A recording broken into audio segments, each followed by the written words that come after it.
মোৰ নতুনকৈ বিয়া হৈছিল। মই বহুত সুখী আছিলোঁ। ভগৱানে মোক এনেকুৱা এজন সংগী দিছিল যেনেকুৱা মই বিচাৰিছিলোঁ। মৰম লগা, বান্ধৱীৰ দৰে আৰু মোৰ ওপৰত ধ্যান ৰখা। আমাৰ পৰিয়াল আধুনিক আছিল। মোৰ ডাঙৰ দাদা তেখেতৰ পৰিয়ালৰ লগত বেলেগে আছিল আৰু মা মোৰ লগত আছিল। দেউতা ঢুকুৱাৰ প্ৰায় 2 বছৰ পাৰ হৈছিল। দিনটো মা আৰু মোৰ পত্নীৰ লগতে কটাইছিলোঁ। তাই এইখন ঘৰত নতুন আছিল। অকলে থাকিলে মন বেয়া কৰিব বুলি অফিচত গ'লেও মাজে মাজে ফোন কৰি তাইৰ খবৰ লৈছিলোঁ।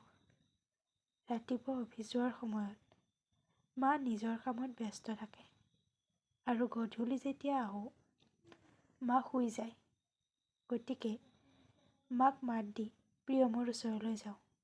প্ৰিয়ম মোৰ পত্নীৰ নাম। এনেদৰেই মোৰ দিনবোৰ পাৰ হৈছিল। মাৰ কাষত বহিবলৈ, কথা পাতিবলৈ সময় নোপোৱা হৈছিলোঁ। নিজৰ ৰুমতে খোৱা লোৱাও কৰিবলৈ লৈছিলোঁ। এদিনাখন মায়ে মোক কৈছিল, কেতিয়াবা কেতিয়াবা মাৰ আৰু খবৰ ল'বা। সপ্তাহ পাৰ হৈ যায়। কিন্তু মাৰ খবৰ ল'বলৈ সময়ে নোপোৱা। তেতিয়া মই অলপ মিচিকে হাঁহি মাক কৈছিলোঁ, মা, তুমিতো জানাই অফিচত কিমান কাম। গধূলি আহি ভাগৰি পৰোঁ। তেতিয়া মায়ে মোৰ মূৰত হাত ফুৰাই কৈছিল, বুজি পাওঁ সকলো। বহুত কষ্ট হয় ন? যোৱা, জিৰণি লোৱা। আনফালে প্ৰিয়মে মোৰ কাৰণে ৰুমত অপেক্ষা কৰি আছিল। মাৰ বহুত আঁঠুৰ বিষ হৈ আছিল। কিজানি সেইটোৱে ক'ব বিচাৰিছিল। ডক্তৰৰ ওচৰলৈ যাব বিচাৰিছিল কিজানি। কিন্তু মোৰ ভাগৰ লগা বুলি কোৱাই জিৰণি ল'বলৈ কৈছিল। ৰুমত যোৱাৰ পিছত প্ৰিয়মে কৈছিল, মোৰ বাৰ্গাৰ খাবলৈ মন গৈছে। যোৱা না, বাহিৰৰ পৰা লৈ আহা। মই লগে লগে ঘড়ীলৈ চাইছিলোঁ। সময় 10 বাজিছিল। মই কৈছিলোঁ, সময় চোৱা, 10 বাজিল। তাই মিচিকে হাঁহি কৈছিল, তাতে কি হ'ল? বহুত ৰাতি হোৱা নাই, আনিব পাৰিবা দিয়া। মই তেতিয়া বাহিৰলৈ গৈছিলোঁ। মা তেতিয়া নিজৰ ভৰি মালিচ কৰি আছিল। কিজানি বহুত বিষ হৈ আছিল। মই ইমান গুৰুত্ব নিদি বাইক ষ্টাৰ্ট কৰিছিলোঁ। তেতিয়া মায়ে সুধিছিল, ইমান ৰাতি কলৈ যোৱা? মই কৈছিলোঁ, প্ৰিয়মৰ মূৰৰ বিষ হৈ আছে। ভাত খোৱা নাই। তাইলৈ বাৰ্গাৰ আনিবলৈ যাওঁ। তেতিয়া মায়ে কৈছিল, মোৰ বহুত ভৰিৰ বিষ, ঔষধ লৈ আহিবা। মই বজাৰলৈ গ'লোঁ। বাৰ্গাৰৰ দোকানত বহুত ভিৰ আছিল আৰু তাতে মই মোৰ বন্ধু এজনক লগ পাইছিলোঁ।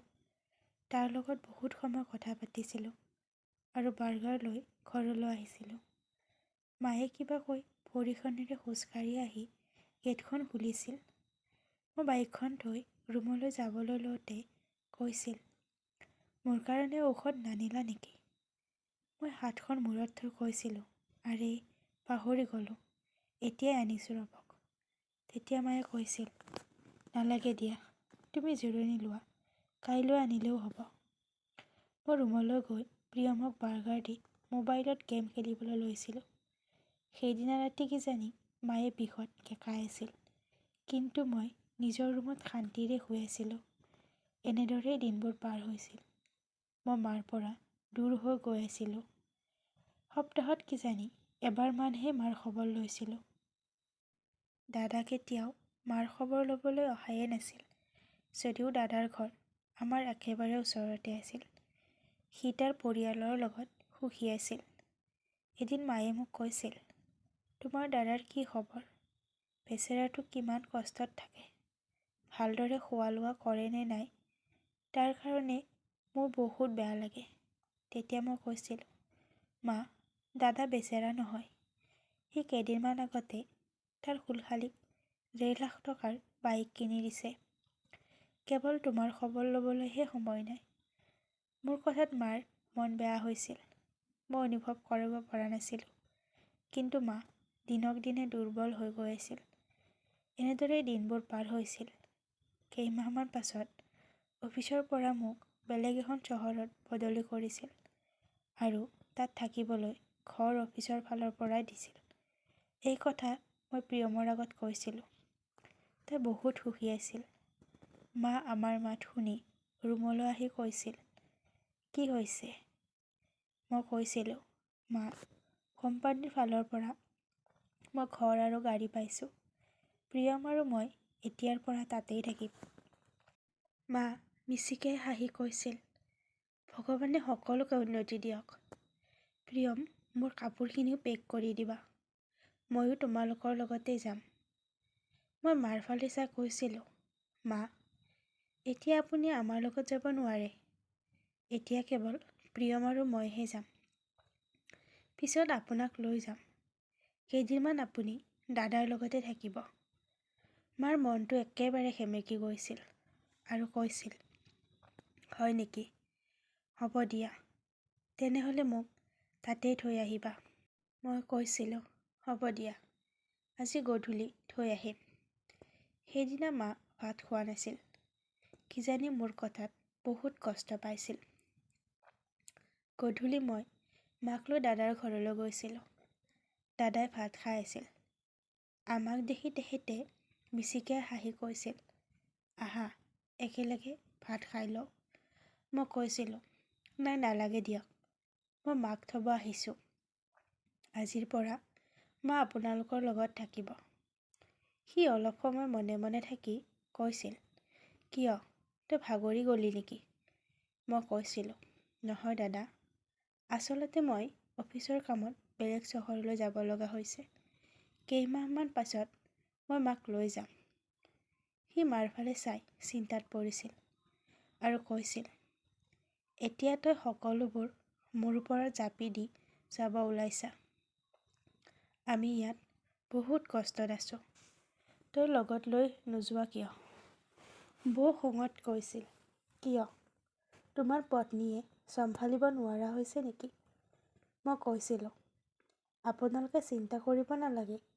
মই মাৰ খৰচ দি থাকিম। তেতিয়া দাদা কৈছিল, আগতে মোক ঘৰৰ পৰা বেলেগে থাকিব দি ঘৰটো তোৰ নামত কৰি লৈছিলা। এতিয়া সকলো হৈ গ'লতো, মাক নলগা হৈছে। আমাৰ কথাত মা চকীত বহিছিল আৰু কৈছিল, মোৰ কাৰণে তোমালোকে কিয় কাজিয়া কৰিবলৈ লৈছা? মোক বৃদ্ধ আশ্ৰমত থৈ আহা। আৰু কিমান দিন বাকী আছে মোৰ, তাতে কটাই দিম। মা উঠি যাবলৈ লৈছিল। হঠাৎ তেখেতে মূৰ ঘূৰা মাটিত বাগৰি পৰিছিল। মই আৰু দাদাই সোনকালে ডক্তৰৰ ওচৰলৈ লৈ গৈছিলোঁ। ডক্তৰে চাই কৈছিল, ঘৰত কিবা অসুবিধা চলি আছে নেকি? দ্বিতীয়বাৰ তেখেতৰ হাৰ্ট এটেক আহিছে। মই কৈছিলোঁ, ঘৰত সৰু সৰু অসুবিধা আহিয়ে থাকে। মায়ে শুই থকা বিচনাৰ কাষত মই বহি আছিলোঁ। মা যেতিয়া সাৰ পাইছিল, একো ক'ব পৰা নাছিল। মাৰ দেহৰ এফাল একেবাৰে অচল হৈ পৰিছিল। ডক্তৰে বেলেগ এখন হস্পিটেলত মাক পঠাইছিল।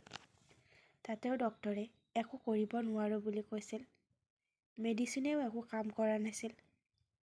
মাৰ অৱস্থা দেখি মই বহুত চিন্তাত পৰিছিলোঁ। দাদাইও ওচৰতে আছিল। মাক ঘৰলৈ লৈ আহিছিলোঁ। মা একেবাৰে শান্ত হৈ পৰিছিল। মৃত শৰীৰ এটাৰ দৰে কেৱল বিচনাত পৰি আছিল। একো খোৱা লোৱাও কৰা নাছিল। কাকো মাতো দিয়া নাছিল। এদিন মোৰ বন্ধু এজনে কৈছিল, এজন কবিৰাজ আছে, তুমি এবাৰ তালৈ যোৱা। তেখেতৰ বহুত প্ৰমাণ আছে। তোমাৰ মায়েও নিশ্চয় ভাল পাব। তাৰ কথা মতে মই তালৈ গৈছিলোঁ। তাত কবিৰাজজনক লগ পাই সকলো কথা কৈছিলোঁ। কবিৰাজজনে মোক চেনি অকণমান আৰু পানী অলপ শুকাই দি কৈছিল, এইখিনিৰে পায়স বনাই তুমি তোমাৰ হাতেৰে খুৱাই দিবা আৰু তোমাৰ দাদাক পানীখিনি খুৱাই দিবলৈ ক'বা। ঘৰলৈ গৈ মই তেখেতে কোৱাৰ দৰে সকলো কৰিছিলোঁ। মায়ে মোৰ হাতেৰে পায়স পেট ভৰাই খাইছিল আৰু দাদাই পানী খুৱাই দিয়াৰ পাছত আমাৰ ফালে চাই মিচিকিয়াই হাঁহি মূৰত হাত ফুৰাই দি কৈছিল, তোমালোক দুয়ো সদায় এনেদৰে থাকিবা। পিছদিনা মই কবিৰাজনৰ ওচৰলৈ গৈছিলোঁ আৰু তেখেতক ধন্যবাদ দি কৈছিলোঁ, আজি আপোনাৰ কাৰণে মা বহুত ভাল হৈছে। তেতিয়া তেখেতে কৈছিল, সঁচা ক'বলৈ গ'লে মই পানী আৰু চেনিখিনিত একো কৰি দিয়া নাই। তোমাৰ কথাত মই সকলো বুজি পাইছিলোঁ। তেখেতক নিজৰ ল'ৰাৰ মৰমৰ প্ৰয়োজন। কোনো ঔষধে তেখেতক ভাল কৰিব নোৱাৰে। যেতিয়া তোমালোকে হাঁহি মুখেৰে মাৰ লগত কথা পাতিবা, তাতকৈ দামী ঔষধ আৰু একো হ'ব নোৱাৰে। মা যিমান বেমাৰত থাকিলেও তোমালোকৰ মৰমে তেখেতক ভাল কৰিব। যদি তুমি আগতে মাক নিজৰ হাতেৰে ঔষধ বা আন কিবা খুৱাই দিলাহেঁতেন আৰু মৰমেৰে কথা পাতিলাহেঁতেন, তেনেহ'লে তোমাৰ মা কেতিয়াও বেমাৰত নপৰিলেহেঁতেন। তেখেতৰ কথাত মোৰ চকু পানী ওলাই আহিছিল আৰু কৈছিলোঁ, মই অলপ সলনি হৈছিলোঁ। মাৰ কষ্ট অনুভৱ কৰিব পৰা নাছিলোঁ। মোক মাফ কৰি দিবা। তেতিয়া তেখেতে কৈছিল, মাফ মোৰ পৰা নহয়, তুমি নিজৰ মাৰ পৰা বিচাৰিবা। যদি তুমি তোমাৰ মা দেউতাৰ লগত ভালদৰে থকা, ভগৱানেও তোমাৰ কৰ্মত সুখী হ'ব আৰু তোমাৰ সন্তানেও তোমাক দেখি তোমালোকৰ লগত সেই ব্যৱহাৰে কৰিব। মা দেউতাৰ লগত ভাল আচৰণ কৰিলে ঘৰখন স্বৰ্গৰ দৰে শান্তি বিৰাজ কৰিব। প্ৰিয় ভিউৱাৰ্ছসকল, মোৰ কাহিনীবিলাক কেনেকুৱা লাগে জনাবলৈ নাপাহৰিব আৰু অনুগ্ৰহ কৰি মোৰ পেজটো ফ'ল' কৰি দিব আৰু ইউটিউবত চাই থাকিলে চেনেলটো ছাবস্ক্ৰাইব কৰি দিব। ধন্যবাদ।